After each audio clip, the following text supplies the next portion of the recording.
మత్తయి సువార్త 25వ అధ్యాయము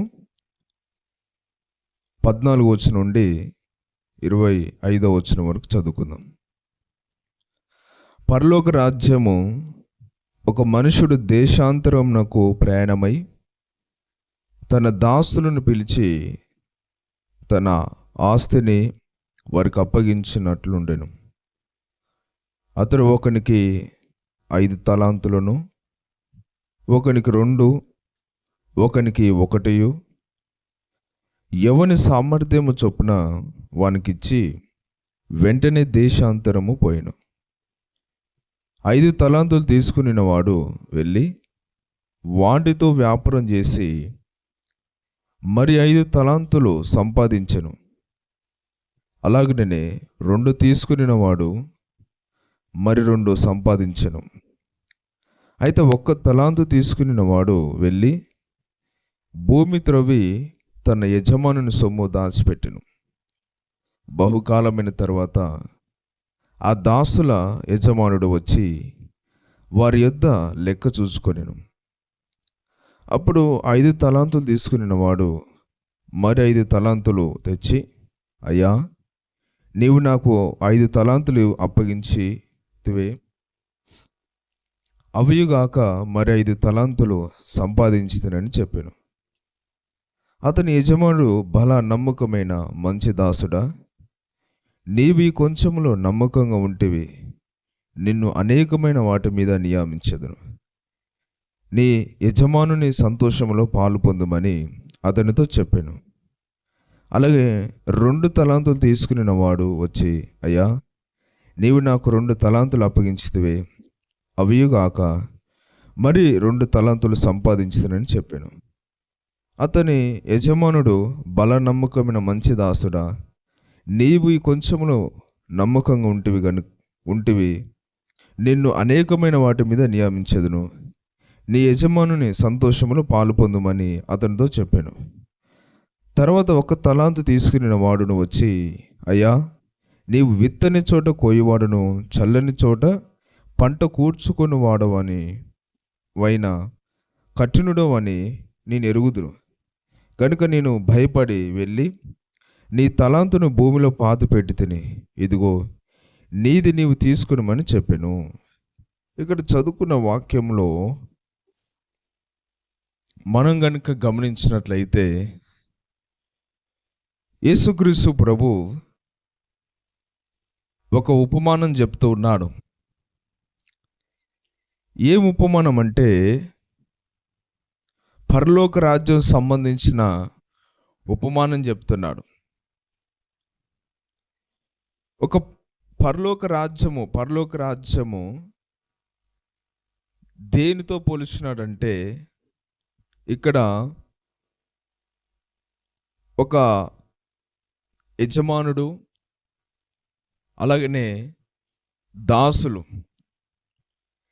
ఈ యజమానుడు, ఈ దాసులు గురించి ఇక్కడ ఉపమానం బోధిస్తూ పరలోక రాజ్యం గురించి చెప్తున్నాడు ఉపమానం ద్వారా. ఇక్కడ ఏమంటున్నాడంటే, యజమానుడు ఒక వ్యక్తిని పిలిచి అతని సామర్థ్యాన్ని బట్టి 5 తలాంతులు ఇచ్చినాడు. ఇవి తీసుకొని దీని దండకి ఇంకొన్ని సంపాదించుకో, నేను దూరదేశం వెళ్తున్నాను, నేను వచ్చేసరికి ఇవి ఇంకా కొన్ని సంపాదించుకొని నా ఎదుట కనిపించు అని చెప్పి మొదటి వ్యక్తికి 5 తలాంతులు ఇచ్చినాడు. రెండో వ్యక్తికి 2 తలాంతులు ఇచ్చినాడు. ఇవి తీసుకొని దీని దండకి ఇంకొన్ని సంపాదించుకో, నేను వచ్చినప్పుడు నాకు ఇవ్వు అని 2 తలాంతులు ఇచ్చాడు. మూడో వ్యక్తికి 1 తలాంతు మాత్రం ఇచ్చినాడు. ఇచ్చి, నీవు దీన్ని తీసుకొని నీవు వృద్ధి చేసుకొని నా ఎదుట కనిపించు, నేను వచ్చినప్పుడు నాకు ఇవ్వు మరలా అనేసి చెప్పి ఒక ముగ్గురు దాసులని పిలిపించి, పనులను పిలిపించి, ఆ యజమానుడు వాళ్ళ సామర్థ్యాన్ని బట్టి, వాళ్ళ శక్తిని బట్టి ఒకనికి 5 తలాంతులు, ఒకనికి 2 తలాంతులు, ఒకనికి 1 తలాంతు ఇచ్చినాడు. అలా ఇచ్చి ఆ యజమానుడు ఏం చేశాడంటే దూరదేశానికి వెళ్ళిపోయినాడు. చాలా కాలమైన తర్వాత ఆ యజమానుడు వచ్చినాడు. వచ్చి ఆయన తలాంతులు ఇచ్చాను కదా, మరి నేను ఇచ్చిన తలాంతులు ఏం చేసుకున్నారో ఏం చేశారో అనేసి ఆ తలాంతులు తీసుకున్న మనుషులను పిలిపించినాడు. బాబు, మరి నీకు 5 తలాంతులు ఇచ్చాను, అవి ఏం చేసినావు అని అంటే ఆ దాసుడు ఏమన్నాడంటే, అయ్యా, నువ్వు ఇచ్చిన 5 తలాంతులు వాటి దండకి ఇంకొక 5 తలాంతులు సంపాదించుకున్నాను, ఇదిగో అనేసి యజమానునికి ఇస్తాడు. ఆ యజమానుడు బాగా సంతోషమయ్యి, బల నమ్మకమైన మంచి దాసుడా, ఈ కొంచెములో నువ్వు నమ్మకంగా ఉన్నావు కాబట్టి నిన్ను అనేకమైన వాటిపైన నియమించేదను, ఇంకెక్కువ తలాంతులు ఇచ్చేదను, నీ యజమానుని సంతోషములో నువ్వు కూడా పాల్గొందు అంటాడు. రెండో వాడిని పిలిచాడు. బాబు, నీకు 2 తలాంతులు ఇచ్చాను కదా, ఏం చేసినావు అని అడిగినప్పుడు, అయ్యా, నీవిచ్చిన 2 తలాంతులకు మరి 2 సంపాదించుకున్నాను, ఇదిగో అని ఇచ్చాడు. ఆ యజమానుడు సంతోషించి, బల నమ్మకమైన మంచి దాసుడా, ఈ కొంచెంలో నమ్మకంగా ఉన్నా కాబట్టి నిన్ను అనేకమైన వాటిలో నియమించదును, నీ యజమాని సంతోషంలో పాలు పొందుము అంటాడు. చివరిగా 1 తలాంతును ఇచ్చిన వాడిని కూడా పిలిచినాడు.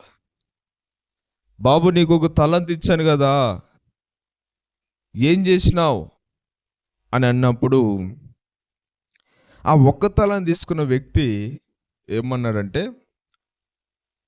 అయ్యా, నీవు ఇచ్చినావు 1 తలాంతు సరే, నీవు విత్తని చోట పంట కూర్చుకొని వాడవని, నీవు ఇక్కడ ఏమనుంది, ఇక్కడ నీవు విత్తని చోట కోయివాడవును, చల్లని చోట పంట కూర్చుకొని వాడవైన కఠినుడవని నేను ఎరుగుదును. నీవు మంచి యజమానుడు కావు, కఠినుడవు. విత్తనాలు చల్లని చోట కూడా కొయ్యాలని చూస్తావు. నువ్వు కఠినుడవు. నీ గుణం తెలిసి, నీ మనసు తెలిసి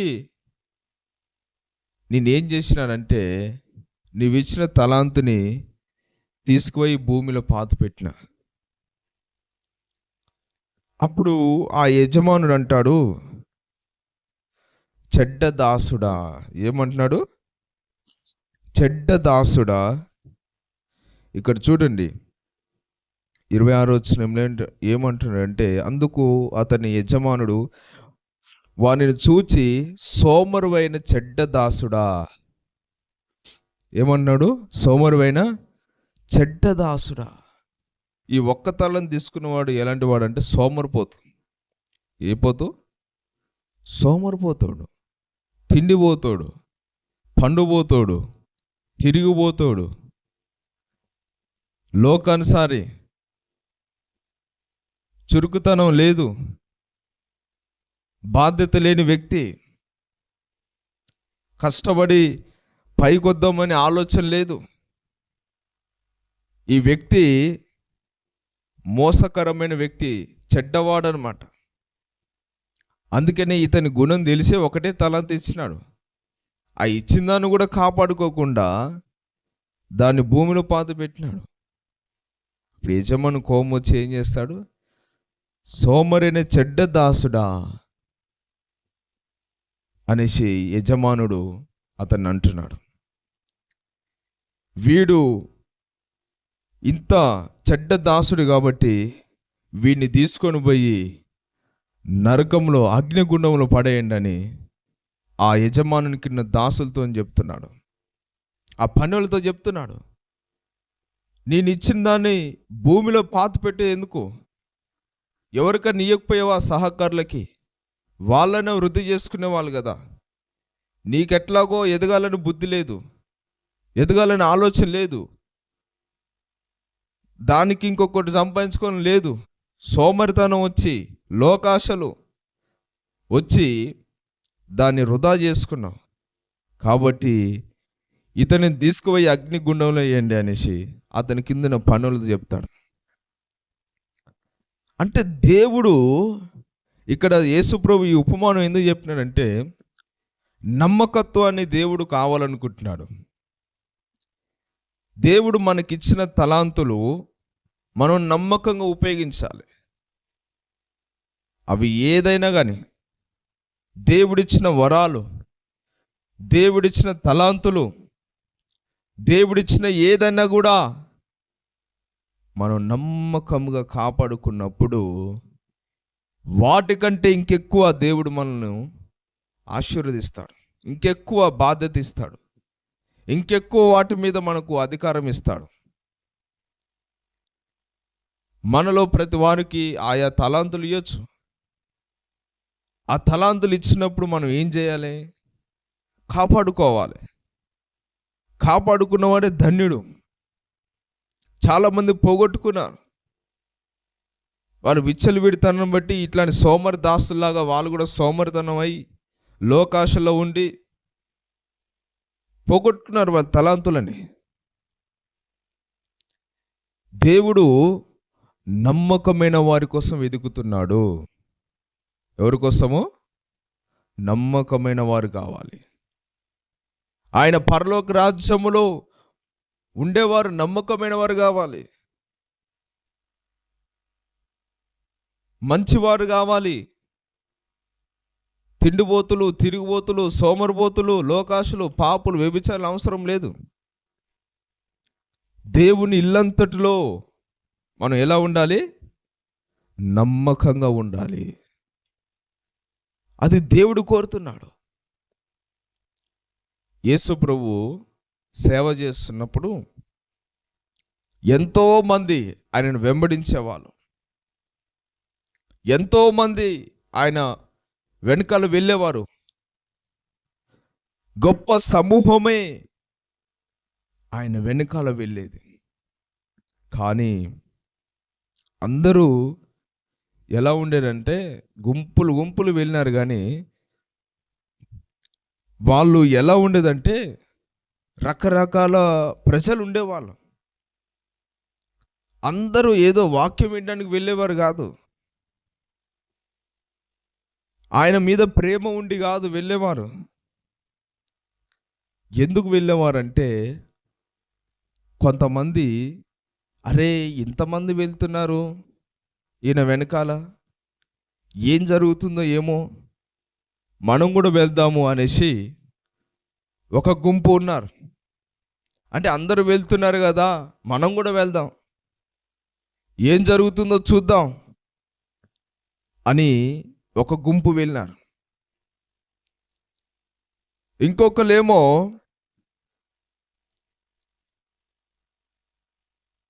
రొట్టె ముక్కల కోసము, చేప పిల్లల కోసం వచ్చినారు.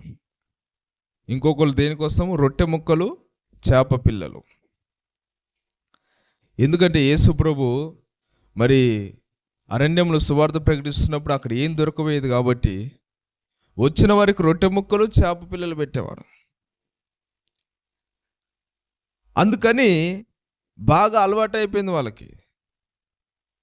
ఈ నెమ్మటి వెళ్తే బాగా ఆ చేపలు దొరుకుతాయి, రొట్టెలు దొరుకుతాయి, మంచిగా తిండి దొరుకుతుందని ఏం చేసేవాళ్ళంటే చాలామంది, ఇంకో గుంపు ఏం చేసేదంటే ఆ రొట్టె ముక్కల కోసం, చేప పిల్లల కోసం వెళ్ళేవారు.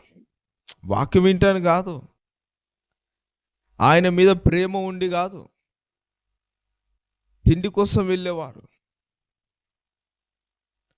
తిండి కోసం వెళ్ళేవారు. చేప పిల్లల కోసము, రొట్టె ముక్కలు దొరుకుతాయేమో, చేపలు దొరుకుతాయేమో, తినొచ్చు. మీటింగ్ ఎప్పుడైపోతుందా, ప్రార్థన ఎప్పుడైపోతుందా, అయిపోగానే తినాలి, అట్లా తిండి కోసం పోయి వచ్చిన వాళ్ళు ఉన్నారు. ఇంకొకరేమో దేనికోసం వచ్చినారు? స్వస్థత కోసం వచ్చేవారు.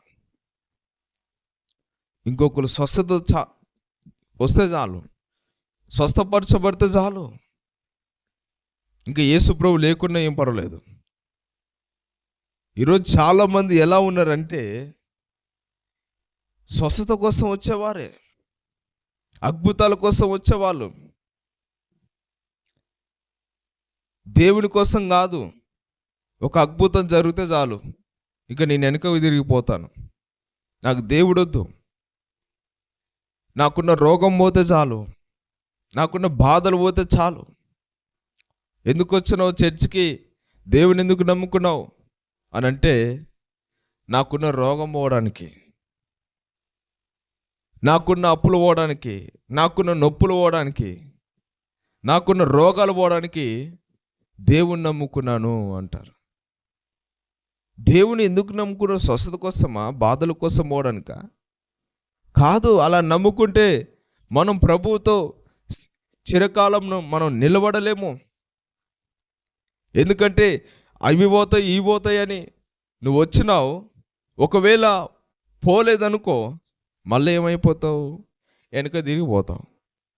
రోగం బాగు చేస్తానంటే బాగు చేయలేగా, బాధలు పోతుంటే పోలేగా, అందుకని నాకు దేవుడు వద్దు అంటారు.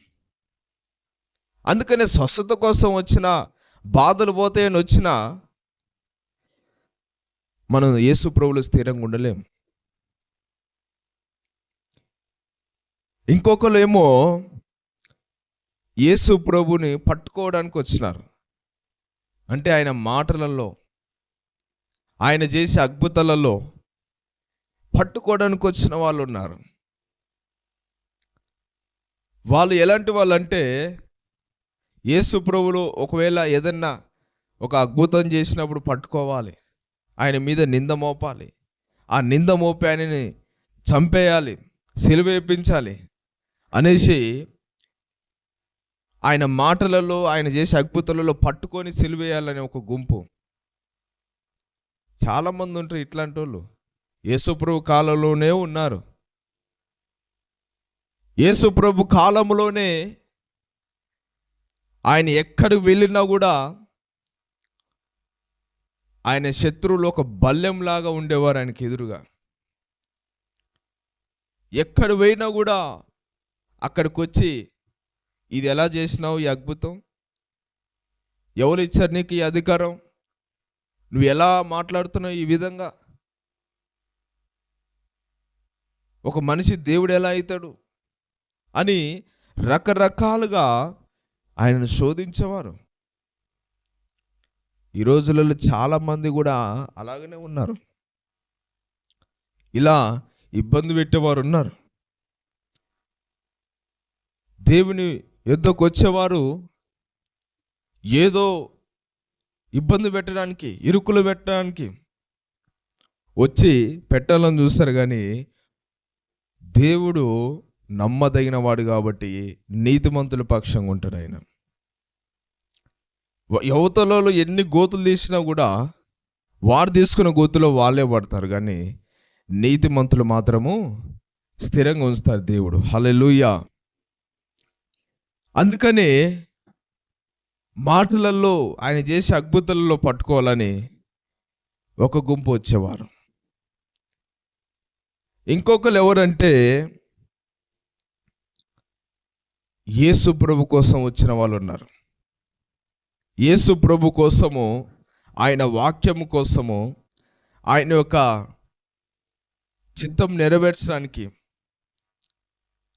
ఆయన వాక్యం విని ఆ వాక్యం ప్రకారం నడుచుకోవడానికి, ఆయన మెస్సయ్య, ఆయన క్రీస్తు, ఆయన దేవుడు, లోకరక్షకుడు, ఆయన చెప్పిన బోధన విని ఆయన చిత్త ప్రకారం నడవాలని, ఆయన కోసము, ఆయన వాక్యం కోసము ఆయనను ప్రేమించి వచ్చేవాళ్ళు. అవసరమైతే అలా ఆ యేసు ప్రభు కోసం ప్రాణం పెట్టడానికి కూడా వెనకాలే. అలాంటి గుంపు ఇంకొకటి. ఇంతమంది ఇన్ని రకాలుగా ఉన్న మనుషులు వెంబడించేవాళ్ళు. ఎందుకంటే ఆయన ఒక దారి గుండా వెళ్తున్నాడంటే ఎంత సమూహం ఉండదు, వేల మంది వెళ్ళేవాళ్ళు ఆయన వెనకాల. అందరు నమ్మకమైన వారు కాదు. ఇగో ఈ రకరకాల మనుషులు ఉన్నారు. ఒకళ్ళేమో స్వస్థత కోసం వచ్చేవాళ్ళు, ఇంకోళ్ళేమో రొట్టె ముక్కల కోసం, చేప ముక్కల కోసం వచ్చేవాళ్ళు, ఇంకోళ్ళేమో ఏం జరుగుతుందో ఏమో ఇంతమంది వెళ్తున్నారని ఇంకొక గుంపు, ఇంకోళ్ళేమో మాటలలో ఆయన చేసే అద్భుత కార్యాలు పట్టుకోలేని ఒకరు, ఇంకొకలేమో దేవునికి నమ్మకంగా ఉండే గుంపు. ఇంతమంది వెళ్ళేవారు. కానీ వీళ్ళందరిట్లో ఎవరు శ్రేష్టమైన వారంటే ఎవరైతే దేవుని ప్రేమించి ఆయన వాక్యానికి లోబడి ఆయన చిత్త ప్రకారం జీవించి ఆయన కోసం వెళ్ళారో వాళ్ళు శ్రేష్టమైన వాళ్ళు. ఈ స్వస్థత కోసం వచ్చేవాళ్ళు, ఈ నొప్పులు బాధలు అప్పులు పోవాలని వచ్చేవాళ్ళు, ఈ రొట్టె ముక్కలు చేపల కోసం వచ్చేవాళ్ళు వీళ్ళు కాదు నమ్మకమైన వారు. వీళ్ళకి ఏం దొరకదు. మనం ఈరోజు ఎలా ఉండాలంటే బలా నమ్మకమైన మంచి దాసుడా అన్నట్టుగా ఉండాలి. మనము నమ్మకమైన వారు ఉండాలి. దేవునికి కావాల్సిన కొద్దివారైనా కూడా నమ్మకమైన వారు కావాలి. అందుకని యేసు ప్రభువు ఒక చోట అంటాడు, పని చాలా ఉంది, కోత విస్తారమే కానీ పని వాళ్ళు కొద్దిగా ఉన్నారు. పని వాళ్ళు చాలామంది ఉన్నారు. పని వాళ్ళు ఎంతమంది ఉన్నారు? చాలామంది ఉన్నారు. ఏ గల్లీకి చూసినా 2-3 చర్చిలు ఉంటాయి. ఎక్కడ చూసినా కూడా చర్చిలు, సంఘాలు, పాస్టర్లు ఉంటారు. కానీ నమ్మకమైన వారు లేరు. దేవునికి కావాల్సింది నమ్మకమైన వారు. ఆ నమ్మకమైన వారి కోసం దేవుడు చూస్తున్నాడు. అందుకనే దేవుడు ఒక మాట ఇక్కడ అంటున్నాడు. హెబ్రీయులు రాసిన పత్రిక 3వ అధ్యాయము 5వ వచనంలో చూస్తే, మరియు ముందు చెప్పబోవు సంగతులకు సాక్షార్థముగా మోషే పరిచారకుడై ఉండి దేవుని ఇల్లంతట్లో నమ్మకముగా ఉండెను. మోషే గురించి ఇక్కడ రాయబడి ఉంది. మోషే అంట దేవుని ఇల్లంతట్లో నమ్మకంగా ఉన్నాడు. దేవుడు ఇచ్చిన బాధ్యతని, దేవుడిచ్చిన భారాన్ని, దేవుడిచ్చిన పనిని నమ్మకంగా నెరవేర్చినాడు. ఎన్ని కష్టాలు, ఎన్ని బాధలు, ఎంతమంది ఏమైనా కూడా, ఎవరేమన్నా కూడా అతడు మాత్రం నమ్మకంగా దేవుని పని చేసినాడు. అందుకని దేవుడు ఒకసారి అంటాడు, భూమి మీద నా దాసురైన మోషే వంటి సాత్వికుడు, దీన మనసుగాలు ఎవడైనా ఉన్నాడా? ఎవడు లేడు. సాత్వికుడు అంటే దీన మనసు గలవాడు. అక్కడ దేవుడు అంటాడు, ఎంతో తగ్గింపు స్వభావం కలిగిన వ్యక్తి నా సేవకుడు అని దేవుడి సాక్ష్యం ఇస్తాడు. అంత నమ్మకమైన వాడు మోషే. ఇక్కడ నమ్మకంగా ఉన్నాడు దేవుని ఇల్లంతట్లో, అంటే దేవుని పనిలో నమ్మకంగా ఉన్నాడు, దేవుడిచ్చిన దాంట్లో నమ్మకంగా ఉన్నాడు. ఈరోజు మనం కూడా ఎలా ఉండాలంటే, మనం చేసే పనిలో కానీ, మనం చేసే ప్రతి విషయంలో కానీ యథార్థత ఉండాలి, నమ్మకంగా ఉండాలి. అవినీతి, అక్రమాలు ఉండకూడదు, కల్తీ ఉండకూడదు. ఈరోజు చాలామంది ఎక్కడ చూడు అవినీతి, అవినీతి, అవినీతి. ఏది చూసినా కూడా అక్రమాలు, అవినీతే. క్రైస్తవులు కూడా లోకస్తులు నడుస్తున్నారు కదా, మేమెందుకు నడవద్దు? ఈ మనం లోకంలో ఉన్నాము, మరి అంత యథార్థంగా, అంత భక్తిగా, అంత నమ్మకంగా ఉంటే మన పని సాగదు, మన బిజినెస్ నడవదు, మనము జీవించలేము, మనం బ్రతకలేము అని ఎక్కడ చూసినా కూడా అబద్ధాలు ఆడతారు, అవినీతి చేస్తారు, నమ్మకము లేదు, నమ్మకత్వం లేదు, యథార్థత లేదు, లంచాలు తీసుకోవడము, అబద్ధాలు ఆడడము, మోసాలు చేయడము, ఒకటికి రెండు రాయడము, లేని వాటిని చెప్పడము, అన్నీ కూడా ఏం చేస్తున్నారంటే చెడ్డ దాసులాగా వాళ్ళు కూడా ఉంటున్నారు. క్రైస్తవులు కూడా కల్తీ క్రైస్తవులు, నమ్మకత లేదు.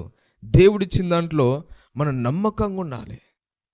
మనం చేసే పనిలోనైనా, మనం ఉండే స్థలంలోనైనా, ఎక్కడైనా కూడా వీళ్ళు క్రైస్తవులు, వీళ్ళు మంచోళ్ళు, వీళ్ళు యథార్థవంతులు. అది జాబులోనైనా, అది పనిలోనైనా, అది ఇంటి దగ్గరనైనా, ఎక్కడనైనా, ఏ స్థలంలోనైనా, ఎప్పుడైనా సరే కానీ నీ గురించి సాక్ష్యం ఇవ్వాలి. వీళ్ళు అలాంటి వాళ్ళు కాదు, వీరు ఎక్కడ ఏ తప్పు చేసేవారు కాదు, వీళ్ళు ఎవరు శుద్ధికి పోరు, ఎవరి జోలికి పోరు, చెడు మాటలు లేవు వీళ్ళ నోట, మోసం లేదు, కపటం లేదు, చాలా యథార్థవంతులు, ఎంతో నమ్మకస్తులని మనల్ని గురించి సాక్ష్యం ఇచ్చేవారు ఉండాలి. ఇతరులు సాక్ష్యం ఇవ్వాలి. అప్పుడు దేవునికి మహిమ వస్తుంది. ఈయన దేవుని నమ్ముకున్నాడంట, ఎప్పుడు చూడు లంచాలే తీసుకుంటారు, ఎప్పుడు చూడు అబద్ధాలే, ఎప్పుడు చూడు ఒకటికి రెండు రాస్తారు, ఎప్పుడు చూడు మోసమే, ఎప్పుడు చూడు అవినీతి, తినడం, తాగడము, ఎంజాయ్ చేయడము, ఇవే చేస్తారు. వీళ్ళు దేవుని నమ్ముకున్నలా కాదు. సాక్ష్యము దేవునికి అవమానం వస్తుంది. అందుకని ఈరోజు మనము కూడా దేవుని ఇల్లంతటిలో నమ్మకంగా ఉండాలి. అంటే మన హృదయమే దేవుని ఆలయం అయిపోయింది. ఇప్పుడు ఈ ఇల్లంతట్లో మనం నమ్మకంగా ఉండాలి. నమ్మకంగా ఉన్నవాడు మాత్రమే దేవుని సంతోషంలో పాలు పొందుతాడు. దేవుడిచ్చే ప్రతి దాంట్లో పాలు ఉంటుంది.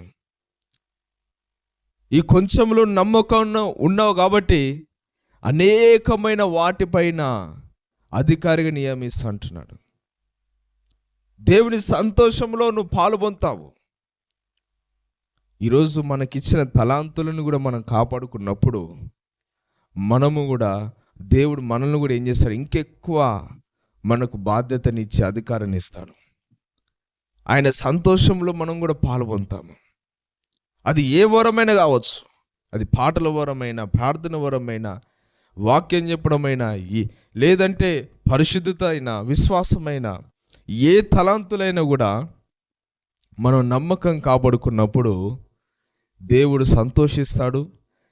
ఆ నమ్మకంలో ఇంకా మనం నమ్మకంగా ఉంటే ఇంకా ఎక్కువ తలాంతులు ఇచ్చి, ఇంకెక్కువ అభిషేకం ఇచ్చి దేవుడు బహుబలంగా వాడుకుంటాడు. నువ్వు ఇచ్చిన దాన్నే నువ్వు కాపాడుకోలేకపోతే ఇంకా నీకు దేవుడు ఎలా ఇస్తాడు? ఇయ్యడు.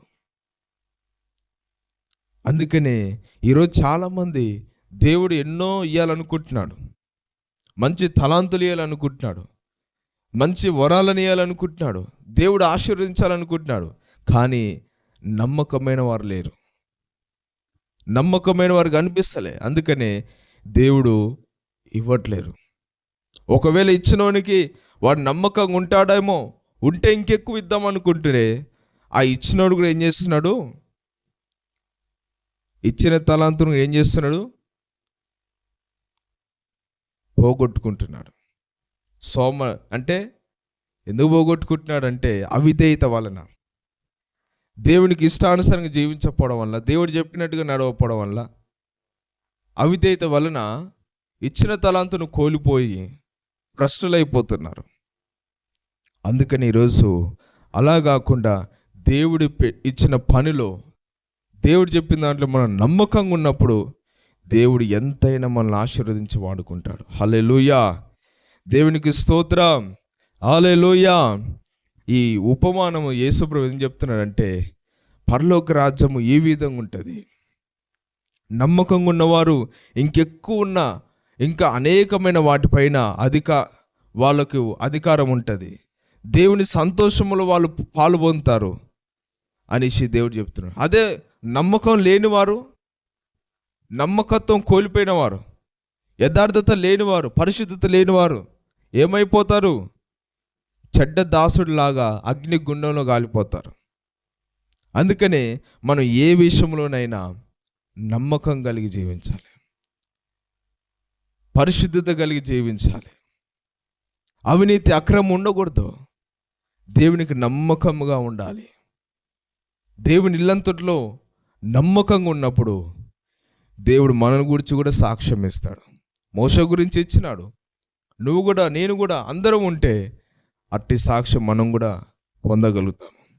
కాబట్టి ఈరోజు మనము యేసు ప్రభుని వెంబడిస్తున్న మనము ఏ గుంపులు ఉండాలంటే, ఎవరైతే యేసు ప్రభు కోసము, ఆయన వాక్యం కోసము, ఆయన యొక్క మాటలు వినాలని, ఆ వాక్యం ప్రకారం నడవాలని, అవసరమైతే ఆయన కోసం ప్రాణం పెట్టడానికి కూడా వెనక తిరగని గుంపు ఏదైతే ఉందో అలాంటి గుంపులో మనం ఉండాలి.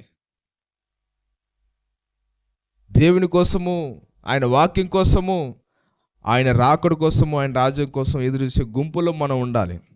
కానీ స్వస్థత కోసము, రొట్టె ముక్కలు, చేప పిల్లల కోసము, లేదంటే ఆయన మాటలలో, ఆయన యొక్క కార్యాలలో పట్టుకోవాలని, అందరూ వెళ్తున్నారు కదా మేము కూడా వెళ్తాము, ఇట్లాంటి గుంపులలో ఉంటే మనం పరలోకానికి వెళ్ళము. ఈరోజు అట్లనే ఉన్నారు. అందరు వెళ్తున్నారు కదా, మా బంధువులు వెళ్తున్నారు కదా, మేము కూడా వెళ్తాం, వెళ్ళి ఏదో కూర్చుంటాము. ఇట్లా కాదండి. ఎందుకు వస్తున్నావు? దేవుడు ఎంత గొప్పవాడు. ఆయన మన పట్ల ఏ ప్రణాళిక కలిగి ఉన్నాడు, ఆయన చిత్తం ఏమైంది మనం తెలుసుకోవాలి. ఆయన తెలుసుకొని ఆయన చిత్త ప్రకారం నడిచినప్పుడు మనము బల నమ్మకమైన మంచి పనివారుగా ఉంటాము. కాబట్టి అటు విధంగా ఉందాము, నమ్మకమైన దాసులుగా, దాసురాలుగా ఉందాము. దేవుడి మాటలు దీవించి ఆశీర్వదించును గాక. ఆమేన్.